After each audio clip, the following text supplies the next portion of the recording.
Irfan Razack joins us now. Let's take a conversation forward. Mr. Razack, good morning. Thank you for joining us. If I look at the data points which are coming from the city of Bangalore, Mumbai, Delhi, the initial data points are indicating that even the second wave has been quite hard. The impact on real estate demand and real estate prices is not felt. Why is that? Shouldn't it be the other way around? Even we felt the same way. Like you've seen the last 2 quarters, the previous quarters, we've got record sales. It's just that people felt that it's time for them to invest their money in a home and have a hard asset with them. And moreover, if you're going to get locked in, it's better that you have a fairly good home, which is yours, which you can leave it for your family. And I think that with that side, people are buying and they're also upgrading to larger homes, so where there's more space. So that's a good trend. And I believe people who are postponing that decision to buy a home or invest in real estate and do a capex investment have actually changed their mind and believe that this is the right time for them to do that. Apart from that, there is a different trend. It's just not that there's a lot of what we call consolidation happening. People who have delivered in the past, the companies who have performed well are the ones who are doing well. And the fringe players are struggling. And it's all a matter of consolidating. And I believe the supply also has come down, but the demand is constant. So which is a good sign. But yes, we have to be wary. We have to be careful as we go along. I've always been saying this disclaimer. These are uncertain times. We do have COVID, which is 100% reality. And we have to see how it affects jobs, how it affects the economy. And as if now we get over this second wave, which hopefully and with God willing, that also will happen soon. We are seeing the trend towards that, and the entire population gets vaccinated. A lot of efforts are being done to see vaccination happens on a fast scale. Even the other day, we heard the Prime Minister's speech where he said he wants the entire population to get vaccinated. A lot of efforts are being done towards that direction. I believe we'll be a safer society as we go along, and there will be a certain sense of normalcy, hopefully. And let us not hope and pray that the so-called predicted third wave does not happen. And if it does come, it's very much more protected and we are much more prepared for it. Well, you all are hoping and praying that we don't see the third wave. Mr. Razack, one side is the residential real estate business, but on the other side, you've got the rental business, the business which you get when you're leasing out your malls to shop owners, where footfalls have taken a hit, where mall rentals, rental could be in a bit of a tizzy in terms of collection. What is happening to that end of the business, especially commercial and the mall business? Yeah, they are two separate things, office and malls. Let me come to malls first, since you started with malls. See now, early last year when the COVID hit, nobody knew what was happening. The malls had to shut. I think Prestige was one of the first companies to say we will give you 100% rental waiver during the shutdown period. And that's what happened. The mall owners, the retailers were very happy with that because that was the support they were looking for. But the company took a hit. But the company took a hit only with the hope that the relationships are maintained and the goodwill is maintained with the retailers. And when things come back to normal, they will be trading well and they will pay us the rent. Now, that's exactly what happened last year. After the unlock happened, the mall started trading again. Unfortunately, when I say we, the entire population let the guard very soon. But during that unlock period, till the second wave, the malls were doing good business. The food and beverage, the retail itself, as in shopping, the footfalls, all had come back to almost 80% of what was the pre-COVID days. And then, unfortunately, we got hit with this second wave. Again, we are in lockdown mode. And hopefully in the next couple of weeks, we should all be slowly unlocking. And I think the malls and cinemas will be the last to open up because the government again is very wary and they don't want to take another chance where crowding happens and then one more time the population gets exposed.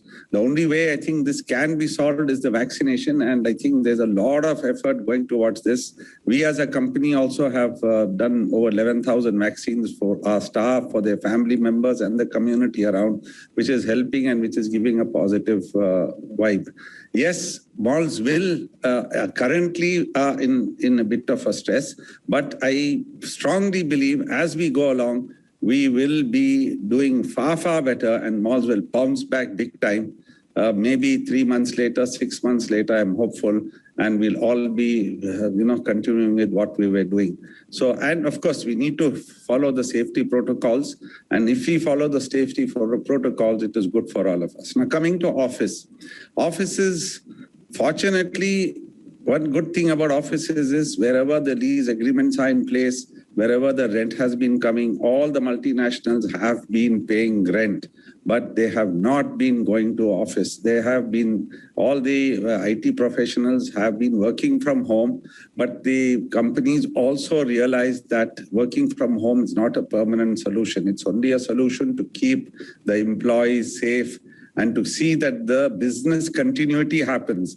Because you look at a situation when they get in all the employees into the offices and then the whole entire team gets affected, that business continuity suffers. So they have been very sensible in this. They've made sure the employees are protected. Their revenues have gone up, but they've been starting to work from home. But this is not a permanent thing. They will also look at seeing how things will pan out. And with all the vaccine coming in, everything happening, offices also people will start going to office very soon. But till then, we have to bide our time. New leasing, yes, we have to see how the demand comes. A lot of new commitments are being made for new developments, but those developments will come 3 years, 4 years, 5 years hence, by which time the demand will not be twofold, it will be much more than that. So with that hope and with that thing, we are continuing with our new projects also, not only in Bangalore, Hyderabad, Mumbai, Pune, all of it. But the message is office is here to stay. Office may become a hybrid version, but the business is also coming to India in a big way. So it will be a hybrid version, the office. And at the end of the day, there will be demand and there will be takeoff of more and more spaces and people will start going back to offices.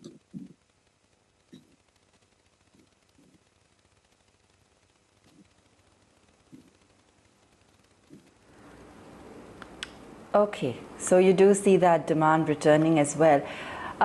Mr. Razack, let's also just touch upon the deal with Blackstone. How does that help? Any further stake sale that's on the offing, or just strategically how that starts to really kick in? Yes, now last year this journey started. We could visualize there could be some sort of a stress. We said, let's try and sort of monetize some of the assets like the retail assets and a couple of large office parks. We started that journey. The first phase of the transaction is completed, and that is what is showing in our figures this quarter.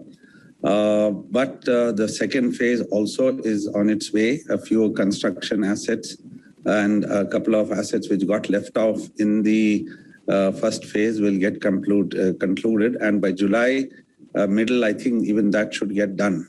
But I am looking at this partnership with Blackstone as a long-term relationship.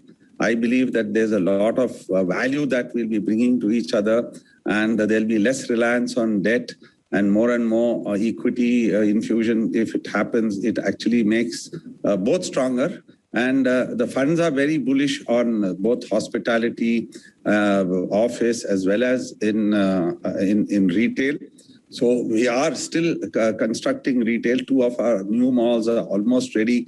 We should open our plan was to open in October, but I think we'll get pushed to December because of the lockdowns. And that's in Kochi and the Falcon City in Bangalore. We are also designing and under sanction another 4 or 5 malls, but these are all with us just now. But never know how things pan out. And if we do get an opportunity to work together, the whole idea is to have less reliance on debt, more on equity, keep yourself in a very comfortable position, keep working and create value for the company and to the shareholders. That's the whole idea. And we're also looking at some method of unlocking even the hospitality assets going future.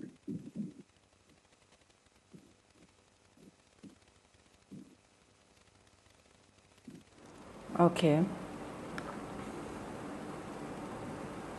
All right. Mr. Razack, let's also talk about, going forward as well in terms of inventory. Have we actually seen some amount of that cleared up, financing now for smaller developers? Just in terms of forward-looking trends for the industry, anything that you can share with us? The good part is the ready inventory has gone off the shelf, not only for Prestige, but I think across the industry. In Mumbai also, you saw some great sales happening. So all in all, I think the industry has benefited. A lot of ready inventory has gone off the shelf. So what has happened is, what it did is got instant cash flows to the companies. So that's been a good thing, especially for us. We've got large and high ticket projects like Prestige Golfshire, Prestige White Meadows. People started buying that. Those were ready products, and then we got instant cash, and that also helped us reduce debt on those projects, number one. Number two, going forward, I believe this current quarter, April to June quarter, has been a complete lockdown quarter. So we cannot compare this quarter at all, because there was no way that we could work. The teams couldn't work. It was more virtual meetings and virtual tours to customers. In spite of that, I think they have done well, but you can't compare it to the previous quarter. But still the positivity is there. It's not as though positivity is gone, but since the second phase was bad and there were a lot of people who fell sick, and there was a lot of stress around, there was a lot of panic around, the last thing that anybody could think of trying and investing in a home. But however, in spite of all that, the teams have done well. But I believe the industry, the future housing in an Indian context is always be a need. If you offer it at a good, sensible price, a good offering, a good location, a good product, backed by a good, reliable developer, I don't see any problem in sales over there. And as I've already touched upon, office and retail, even those will do well. So all in all, I believe the future is bright. The future is good. There's a lot of potential. Only thing is we need to know how to do it right.